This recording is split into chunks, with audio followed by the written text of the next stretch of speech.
Naniniwala ka ba sa right person, wrong time? Siguro right love at the wrong time. No, kasi if it's the right love, it's the right everything. Tama, mali? Sige.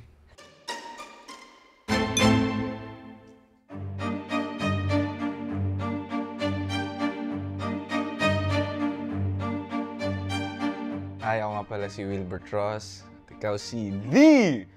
Hi, ako si Bea Binene. We work together sa Golden Scenery of Tomorrow. Yeah. We work well. Like, meron kaming chemistry sa work na mas madali yung trabaho namin. Kung sa actors kasi kailangan magbigayan ka eh. Sa amin medyo madali sa amin yung working relationship. Hindi kami nahihirapan. Hindi ka ba nahihirapan? Baka ako lang ah. Hindi pa naman.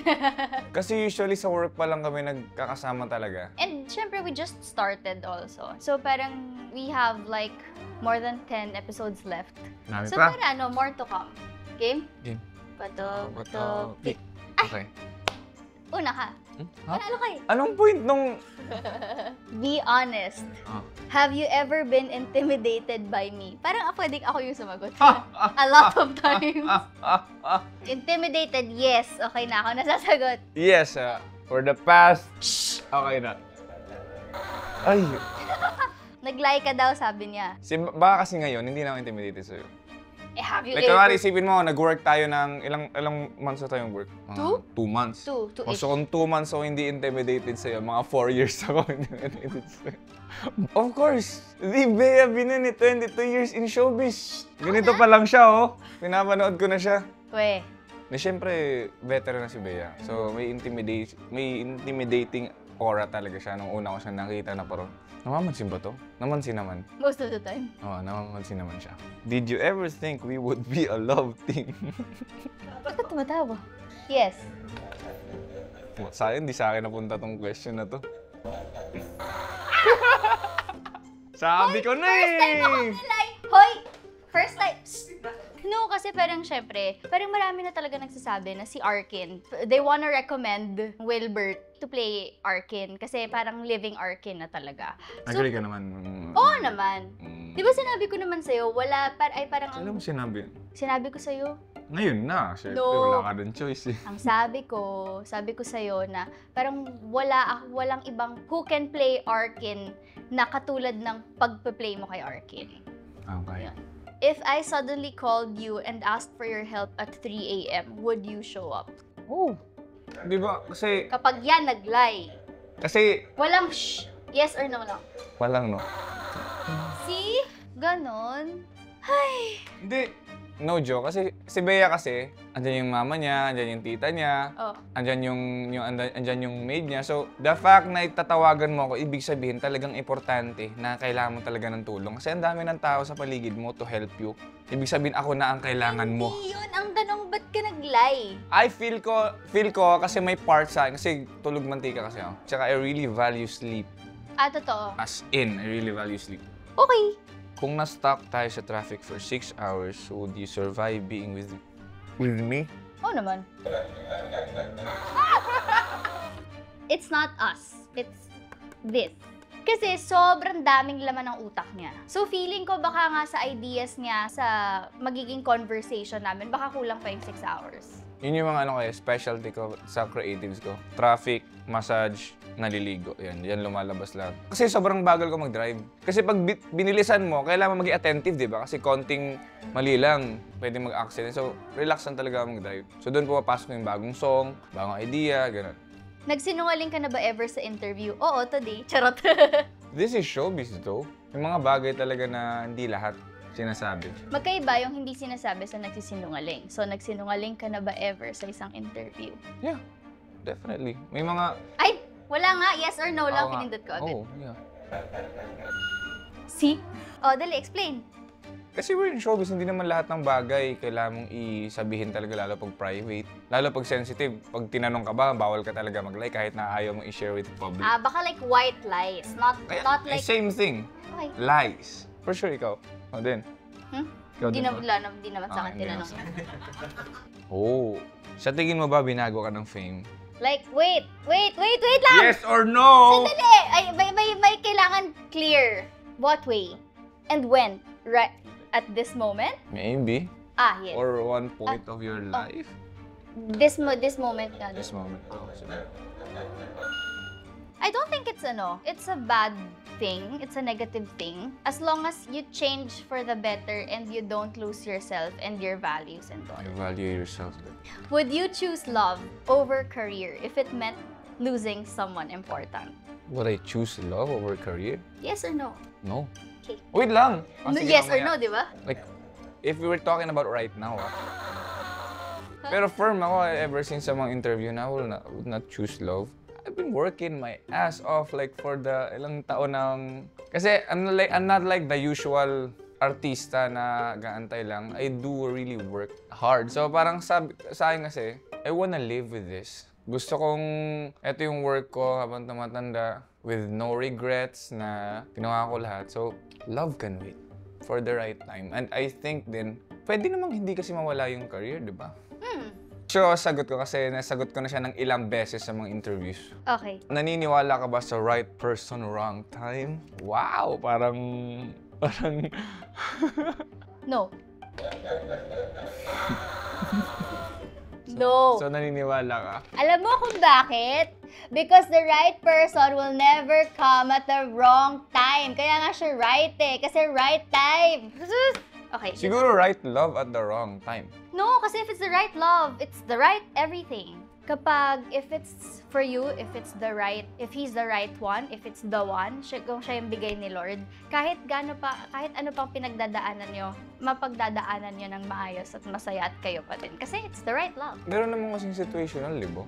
Like everything seems so right, tapos like it's just the situation. But then eventually you realize na, oh, it's not right because someone better dumating sa'yo. Tama, mali? Sige. Ba't di ka convinced? Hindi, kasi may mga times talaga, para sa akin may mga times talaga na may mga tao na parang, eto, definitely, kung right person, dapat right, yun na talaga yun. So maybe it's the right love, but it's the wrong person. Ha? Right love at the wrong time.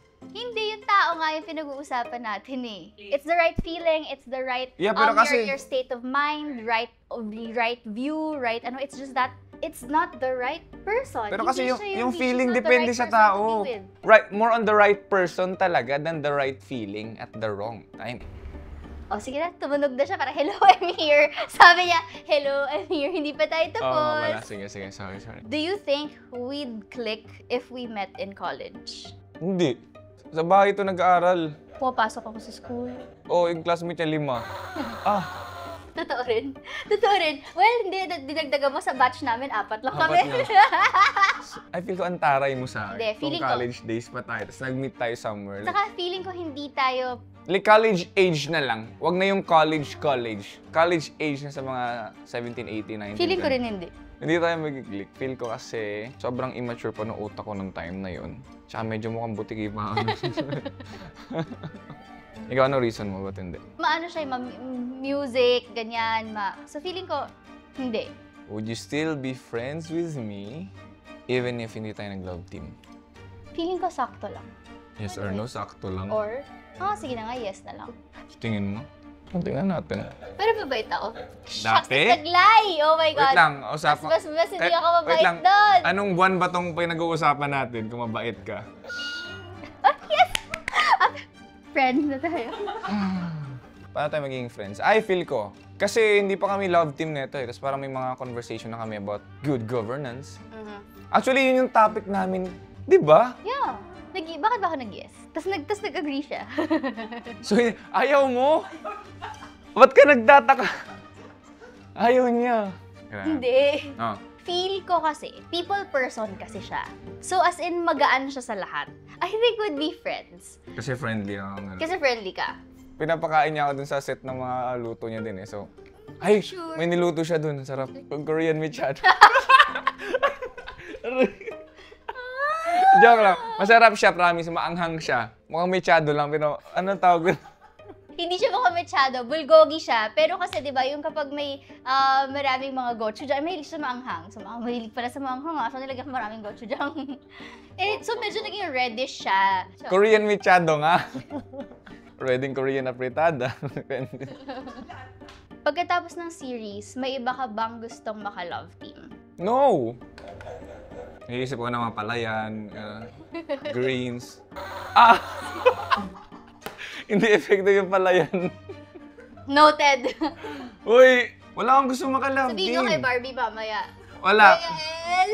Feel ko so far, siya yung pinakamagaan na nakatrabaho. Pero it's about us. Hindi siya parang ako tsaka ikaw. Hindi siya about yung parang Explain mo yan, side sige. ko lang, tapos side niya lang. Like sa set lagi kami nag-uusap about sa scene na ito yung gagawin ko ha. So, pwede ka mag-react dito. Kasi pwede kong siguraduhin lang yung sarili ko na parang ito yung maganda yung linya na to. Kasi hindi niya alam. Di, mabibigla siya. Hindi siya makapag-prepare. So, kami lagi namin kinukonsider yung sarili namin. So, siguro kung may meron man siyang parang makakaano, yung music ko na. Hindi na Hindi love team yun, hindi love team yung music. Love Bilis, team din yan. Dali. Would you still keep in touch with me even after 20 years? Haba naman ng 20 years. Yes. Pwede mo. Haba-haba yun May anak ka na nun, madami na. Baka bigla yung asawa mo nun. Ba't ka nagkikipag-chat kay Wilbert? Ganun. Ang likot mo kasi! Bakit kaya? Anong reason na Hindi, ka na kasi, makikita? you know why? Kasi I would still be in touch with you kahit after 30 years. Kasi, Bakit nga ba? Bert, parang kanta ka nga. ano yun? Tapos biglang, Bea, sino yan? Depende na lang kung... Depende na lang. Kung, Wala. complete the sentence to lagi may kung, dot. Depende na lang. Kung. Okay, yun na yun. Simple lang. Masaya ka ba ngayon? Yeah, of course. Ikaw naman. Walang bakit, saang parte, bakit ka happy? Masaya ako. Basta masaya ako ngayon. Okay. Masaya din ba ako ngayon? Hindi, Di ba hindi. tanong mo? Okay. Masaya ka ba? Masaya ka ba sa akin ngayon? Oo naman. Hello? Yan na naman, dinidistract mo na naman ako. The moment nag-start yung with the love team, sobrang gaan lahat, walang pinaproblema, and yung mismong epekto sa akin personally, sa buhay ko. Mas nakikilala ko, mas na-appreciate ng mga tao yung arts ko. And syempre, hindi naman mangyayari yun kung walang Bea. I mean, kung hindi Will Bea. Wala akong Kasi yung VR kin is like, hindi siya feel ko hindi siya same. Choppy, wait lang. Choppy, wait lang po. Choppy! Feel ko hindi same yung magiging epekto ng nangyayari ngayon kung hindi ikaw yung Via dun sa VR kin na yan. Okay. Ayan. Yun nga, parang everything just feels so right. Happy ako sa performance ko, happy ako sa feedback ng mga tao, happy ako, as in parang happy ako sa, kumbaga sa takbo ng life today. So, Wait lang, parang, ano ba, wait parang nga! tungkol sa akin yun. Parang tungkol sa akin yun, tapos yung about, okay na happy naman sa work, happy ako sa, Hindi, pero hindi. Seryoso. There are guys na kapag nakasama mo sa love team, they'd always put themselves first. Na parang, o ikaw, bahala ka dyan, basta gagawin ko to. Pero siya, he's very considerate. Basta ang sabi niya, ang kailangan, ang number one, basta komportable ka. And I appreciate that so much. Kasi nga, rare. Rare. Okay na? Rare. Hindi naman rare, no? Happy ako kasi nandiyan ka. Parang kasama kitang na-achieve yung mga bagay-bagay sa akin ngayon. And parte ka talaga nung mismong achievement na yun. I'm proud of us. Siguro yun yung talagang gusto ko sabihin sa kanya. Proud ako sa atin. Proud ako kasi rare. Rare. So yun. Alright. Thank you. And, Kuya Yael, sabi niya pala after ng GSOT, ayaw niya na ako maka-love team. Ha? Sabi niya, so ayaw niya Niniwala na ka sa 100 pesos na machine? Hindi, pero yun, thank you. Thank you, Rick Ray!